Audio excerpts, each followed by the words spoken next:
Crisis del racionalismo. El tránsito del siglo XIX al XX señalará la divisoria de dos épocas en la historia de la cultura cuando medie una perspectiva que permita apreciarlo, porque en esos años se inicia la crisis del racionalismo como concepción del universo y se extiende la duda hacia un ideal cultural que guiaba al pensamiento desde hacía casi 4 siglos. 3 clases de hechos provocarán esta crisis del racionalismo en la época que sigue. Al idealismo absoluto de Hegel, hechos anómalos dentro de una explicación racionalista del universo que provocarán la aparición de un nuevo ambiente espiritual. La primera de estas clases de hechos corresponde al terreno puramente científico. Según la visión actual de la ciencia, el universo material no es una máquina que funciona con absoluta precisión, con rigor causal, sino que existe cierta amplitud, indeterminación, en su modo de funcionar. Los fenómenos naturales solo son previsibles por procedimiento estadístico, aproximativo, pero no por determinación rigurosa. Y esta contingencia o azar con que hoy aparecen enlazados los fenómenos físicos no es un defecto de nuestro conocimiento, sino un saber positivo. La mecánica cuantista, la indeterminación de Heisenberg, han puesto de manifiesto este contingentismo u holgura en el obrar de la naturaleza. Por otra parte, la doctrina de la entropía, la progresiva nivelación de las temperaturas, demuestra la irreversibilidad del tiempo cósmico y una finitud del mundo en el tiempo, así como la teoría de la relatividad, Einstein, apunta a una finitud en el espacio. Ambas nos hablan de un universo no infinito y necesario como el desarrollo de la idea, sino concreto y limitado a unos datos existenciales. Otros descubrimientos de parecida significación se operaron en el terreno de la filosofía. El filósofo francés Enrique Bergson, 1859 a 1941, puso de manifiesto, sobre ejemplos vivos, una concepción del tiempo radicalmente distinta de la que poseía el racionalismo. Para este, la radicalidad con que nos aparece la sucesión temporal es solo un modo nuestro, imperfecto, de ver las cosas. A nuestra experiencia aparece el futuro como algo por venir, incierto e imprevisible, el pasado, como algo consumado ya e irremediable, el presente, como algo fugaz, casi inaprehensible, entre el pasado y el futuro. Pero el racionalismo no veía en estos 3 momentos temporales más que el despliegue necesario de la idea, algo que en sí no encierra misterio ni radicalidad de ninguna clase. Si alguien poseyera la idea absoluta, o ciencia universal, vería todo como presente, necesario y perfecto como los trámites de un teorema matemático. Bergson distingue 2 modos diferentes de durar los seres, 2 distintas temporalidades. Una es la duración exterior del mundo de los cuerpos, en la que el tiempo es un mero espectador que no penetra en su realidad. Una sustancia química, por ejemplo, si se halla en debidas condiciones de conservación, no varía con el tiempo. Sí. De todos modos lo hace, podemos decir en sentido figurado que ha envejecido, pero en realidad solo se ha operado en ella un proceso químico que podría, teóricamente al menos, revertir, es decir, someterse a un proceso inverso, y retornar, sin variación alguna, al estado primitivo. Si no hubiera un ser consciente que contemple estos hechos del mundo material no podría decirse que hubiera en el tiempo, sino solo coexistencia y sucesión. Cosa muy distinta acontece en la vida interior, espiritual, en la duración que constituye la vida de cada uno. Aquí no es posible retornar a situaciones pasadas.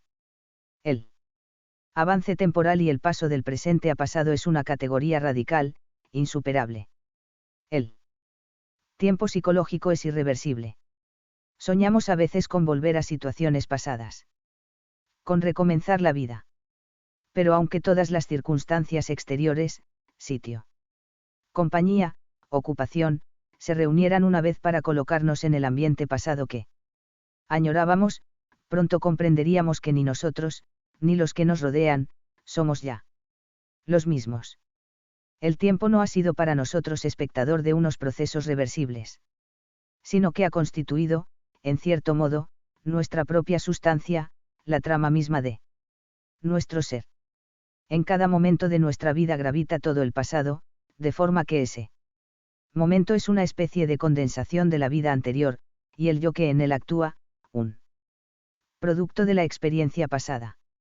En la vida del espíritu no se dan esos hechos psíquicos aislados como átomos mentales, que suponía la psicología del empirismo y del asociacionismo, sino que existe solo una duración pura, un cambio sin cesar, sin límite prisaísabal entre un estado y otro.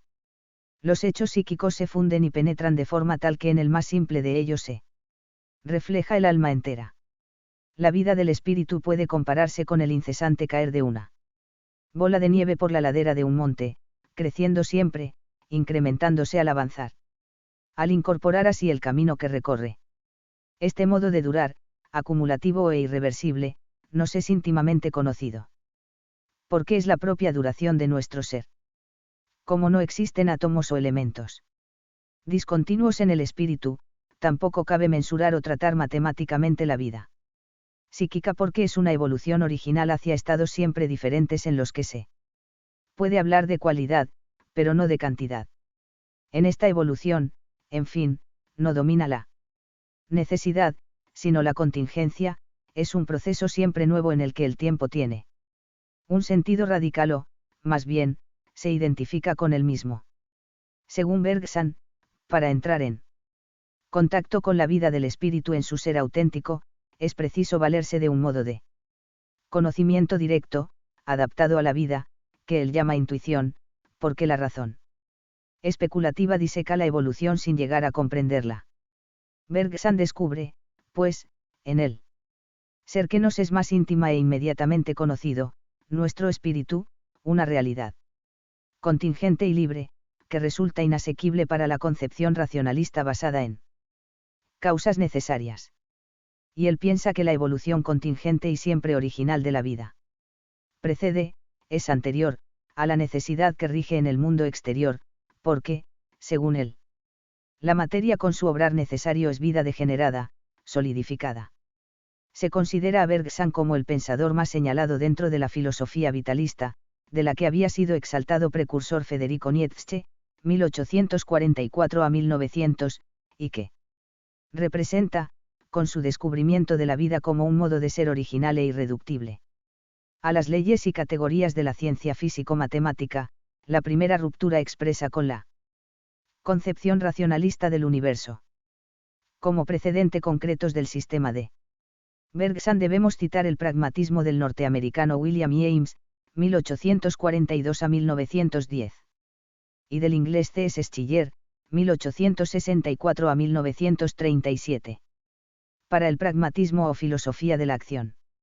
Pragma, las ideas y la verdad misma no tienen otra entidad ni sentido que su utilidad. Para la acción.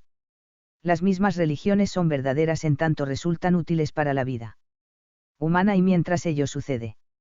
Esta teoría es prolongada más tarde por el norteamericano John Dewey, 1859 a 1952, que mezcla las teorías pragmatistas con una concepción de fondo materialista. Junto a la figura de Bergson y dentro de esta corriente, es preciso referirse también a la del alemán W. Dilthey, 1833 a 1911, cuya interpretación del vitalismo ha ejercido una dilatada influencia. La vida es para Dilthey conexión de sentido y la vida individual se articula con un contexto histórico en el que consiste la cultura de los pueblos o naciones. El problema de la filosofía es para él la comprensión de la vida como unidad superior y explicativa. No se conoce por solo la inteligencia, sino a través de todas nuestras facultades anímicas, por una especie de connaturalidad con la vida. Su teoría del tiempo ha influido, en mayor grado que la de Bergson, en el pensamiento de Heidegger y del existencialismo. El eco de Dilthey se prolonga en el pedagogo Sprague y en los filósofos de la historia Oswald Spengler y A.J. Toynbee. Dentro de esta corriente puede incluirse también la figura del español José Ortega y Gasset, 1883 a 1955, cuyo sistema, llamado raciovitalismo, une a una concepción vitalista temas racionalistas de origen neokantiano. Otro filósofo contemporáneo de Bergson, Francisco Brentano, 1838 a 1917. Puso de manifiesto, con éxito, una antigua teoría olvidada del aristotelismo escolástico. Si se examinan en sí mismos determinados hechos psíquicos, de un modo directo y sin prejuicios, se descubre en ellos una característica que les es inseparable, lo que se llama su intencionalidad, es decir, la propiedad de referirse a algo, a otra cosa distinta de ellos mismos, exterior al pensamiento. Una sensación visual de rojo, por ejemplo, nos informa, en primer lugar, del color rojo como distinto de otro cualquiera, y, en segundo, de que se trata de una realidad distinta de mí, independientemente de mi pensamiento, el cual no hace más que informarme de ella. En cambio, la tristeza, por ejemplo, es una vivencia o hecho psíquico que tiene también una cualidad determinada, pero que no se refiere a otra cosa, a algo distinto de mí mismo, sino que, por carecer de esta intencionalidad, me informa de qué sucede en mí mismo. De aquí se deriva la falsedad del idealismo, que suponía a los hechos psíquicos como meros sucesos de la mente. Porque mutila voluntariamente nuestra experiencia admitiendo uno de sus datos y negando arbitrariamente otro. De la influencia de Brentano ha brotado una escuela filosófica llamada fenomenología, de Phänomenon, lo que aparece, que pretende derivar de las vivencias psíquicas las esencias implicadas en ellas, de un modo directo, sin proceso de abstracción. La fenomenología, cuyo fundador fue Edmundo Husserl, 1859 a 1938, en su gran obra Investigaciones lógicas, ha constituido un método de investigación muy empleado en el pensamiento contemporáneo y es también el pórtico de la restauración de la metafísica en el siglo XX, a la que nos referiremos más tarde. Según Husserl, la filosofía moderna está viciada de subjetivismo psicológico y de nominalismo. Esto impide a las ciencias, y, sobre todo, a la filosofía, llegar a las cosas mismas libre de supuestos y de prejuicios interpuestos. La legitimidad de nuestro saber estriba en alcanzar en su nitidez eidética, o esencial, aquello que la conciencia nos ofrece, sin interpretarlo previamente como fenómeno subjetivo o como mero nombre colectivo, etc. Para llegar a las cosas mismas, a las puras esencias, propone Husserl un método encaminado a mostrar, precisar y esclarecer lo que cognoscitivamente nos es dado. Este método fenomenológico consta de varios trámites, la epogé, abstención, histórica, por la cual se prescinde de previas opiniones interpretativas, la reducción eidética, por la que se prescinde también de la existencia singular o individual del objeto en cuestión para quedarse, en fin, con la pura esencia.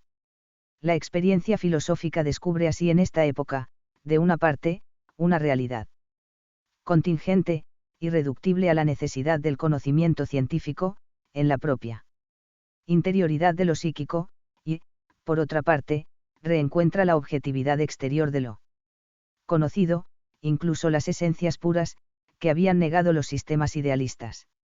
El tercer grupo de hechos que consuman la crisis del racionalismo corresponde al campo de los sucesos históricos y políticos.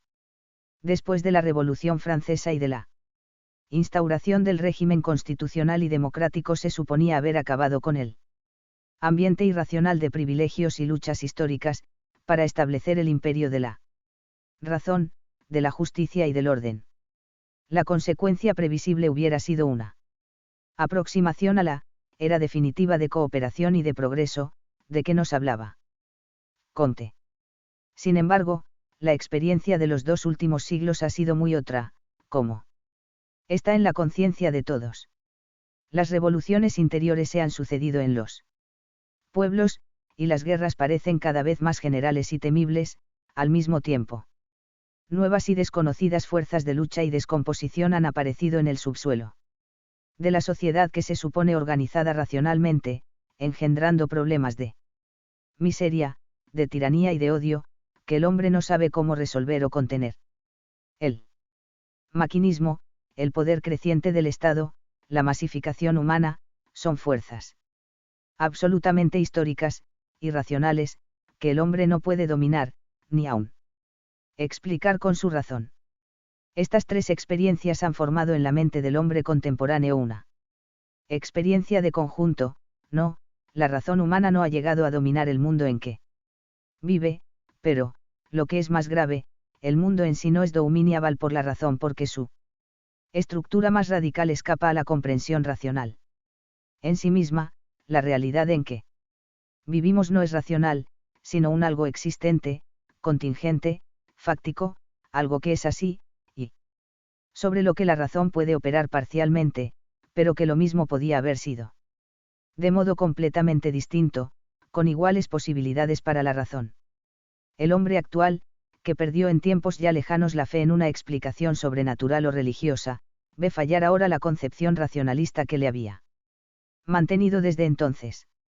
Ya no puede sentirse dueño y centro, creador quizá, de una estructura universal que se explica por sí misma y descansa sobre sí. Ahora vuelve a sentirse, como el hombre que recupera el sentido tras un accidente, en un mundo extraño y desconocido, navegando en uno de tantos planetas, sobre un mundo oscuro, quizás sin sentido alguno, marchando en todo caso hacia metas ignoradas y desde orígenes también misteriosos.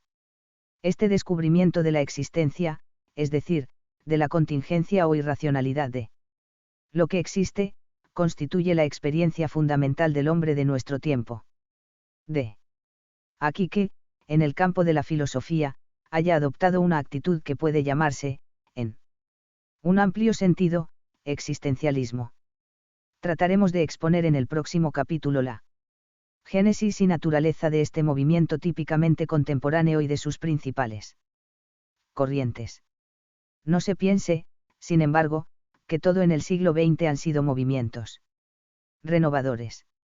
El racionalismo y el espíritu cientificista de la época anterior se prolonga a lo largo del mismo, como no podría por menos de suceder, y da lugar a movimientos filosóficos de importancia, movimientos y escuelas que tampoco dejan de contribuir, por acción o por reacción, a lo que hemos llamado restauración metafísica de nuestra época.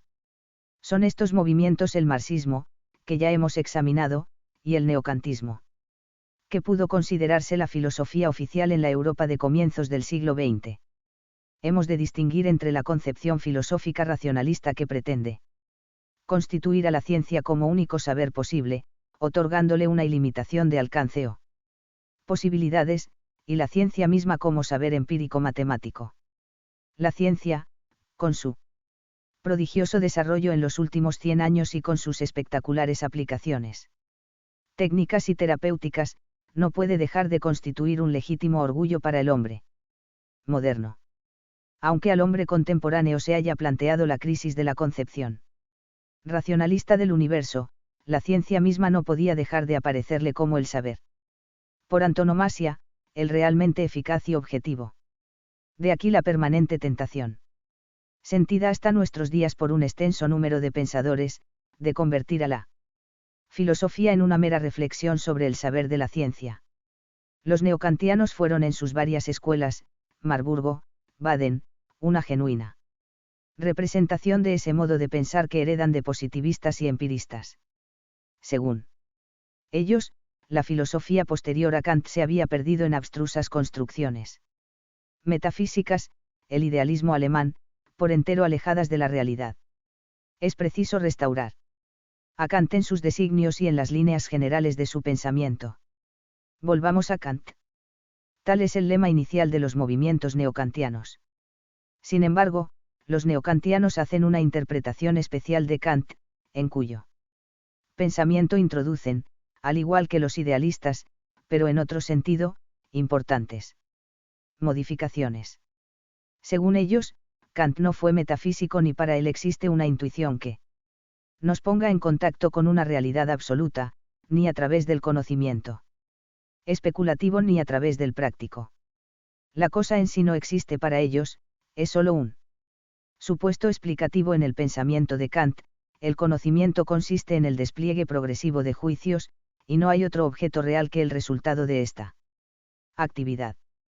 Tampoco las realidades metafísicas, Dios, el alma, que Kant deduce de la ley moral son para los neokantianos más que, ideas regulativas, meros supuestos que carecen de toda realidad objetiva.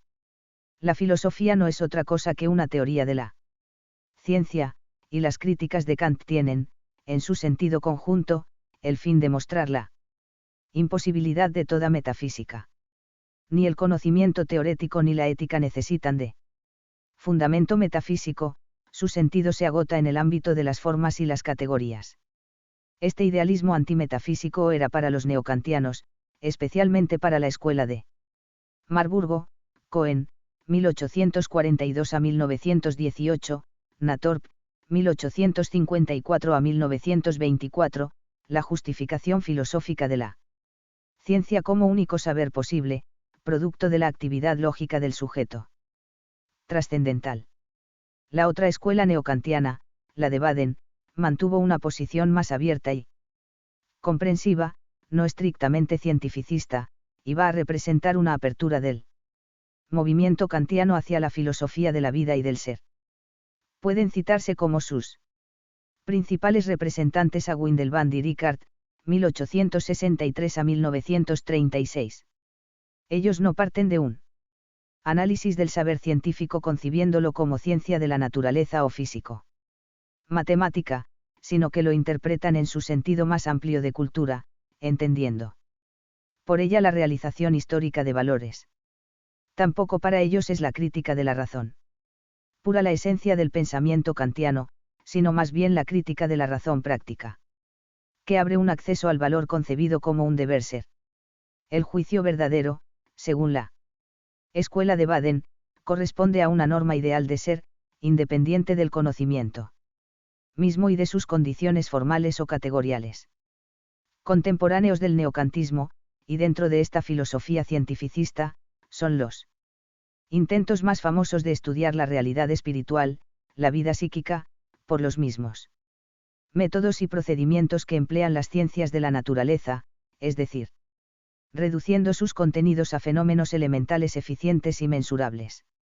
Se trata de una prolongación renovada del asociacionismo empirista que adopta ahora la modalidad llamada conductismo o behaviorismo, behavior, en inglés, conducta o comportamiento. Esta escuela psicológica, cuyo principal teórico es John Watson, 1878 a 1959, renuncia a estudiar los hechos psíquicos por introspección, observación interior, subjetiva, para limitarse a explicar la conducta o comportamiento exterior observable por una pluralidad de sujetos, como acontece con los hechos físicos. Dentro de esta concepción psicológica han sido famosas las teorías del ruso Pavlov, 1894. 1936, que pretende explicar toda la vida psíquica por reflejos inhibidos o condicionados, y la del médico vienés Segismundo Freud, 1856 a 1939, que la explica por complejos de la subconsciencia cuyo motor se encuentra en la libido. El método creado por Freud, el psicoanálisis, ha tenido una aceptación mucho más amplia que su teoría general psicológica, y, depurado del exclusivismo causal de esa teoría, se emplea hoy comúnmente en psiquiatría.